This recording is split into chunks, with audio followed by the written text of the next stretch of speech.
Before you buy that land, 10 costly mistakes to avoid. When you buy a good property, it increases in value, but when you buy a bad property, it increases your blood pressure.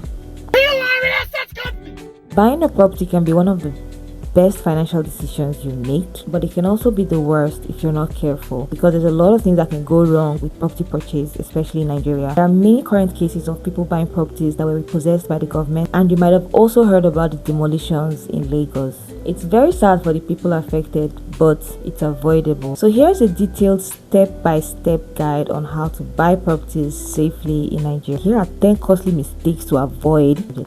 Mistake number 1, not defining your purpose for buying the land and your budget. Are you buying to build, to invest, or to live?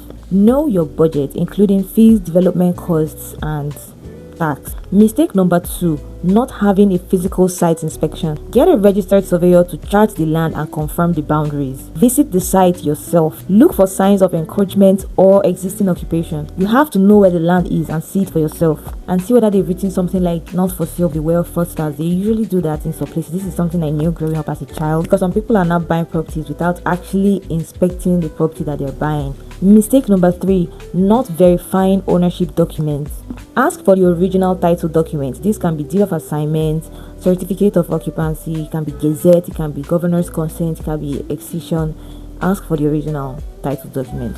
Mistake number 4, not conducting a land search. Ensure the name on the title matches the seller. Visit the land registry to verify the title's authenticity. The person that's selling that land to you, whether they bought it or they inherited it, do they have the rights or the power under the law to sell that land to you? Find out. Check for encumbrances. That land you're about to buy, does it have any encumbrances registered on it? Has a loan been taken out using that property as collateral? Find out. Court registry. Make sure there are no existing debts, mortgages, or legal disputes attached to the property. Check if the land is committed, if it's under acquisition or in dispute, because imagine you're 30 years old and you're buying a property that has a 40-year-old dispute on it. So that means the dispute on the land you're buying is already older than you. Aren't you too young for that? Thirdly, go to the probate registry. Some people are buying lands that do not exist. Don't be like the man in the 90s that bought an airport that does not exist.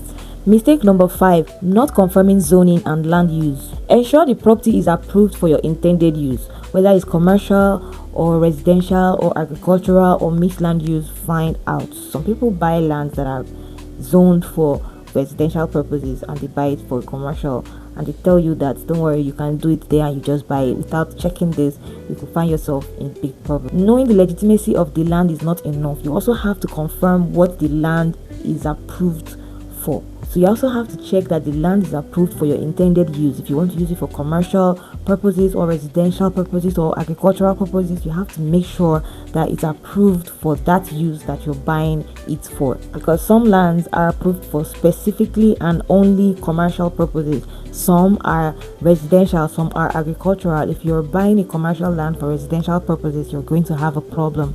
You can visit the town planning office for this. Mistake number 6, not engaging professionals. Hire a property lawyer. Pay them well to review your documents and handle your due diligence. Mistake number 7, not requesting a purchase receipt and written agreement. After payment, request a purchase receipt and written agreement. Do not rely on verbal promises. Whatever agreement you're having with the seller, make sure it's in writing and signed. Mistake number 8, not planning for registration and title perfection after purchase. Immediately after purchase, begin the process of title registration and governor's consent where applicable to make sure the property is legally yours. Mistake number 9, not trusting your instincts. If it's too good to be true, then it's probably not true. If something feels off, walk away. A rushed decision can cost you millions later. And mistake number 10, not getting me as your realtor.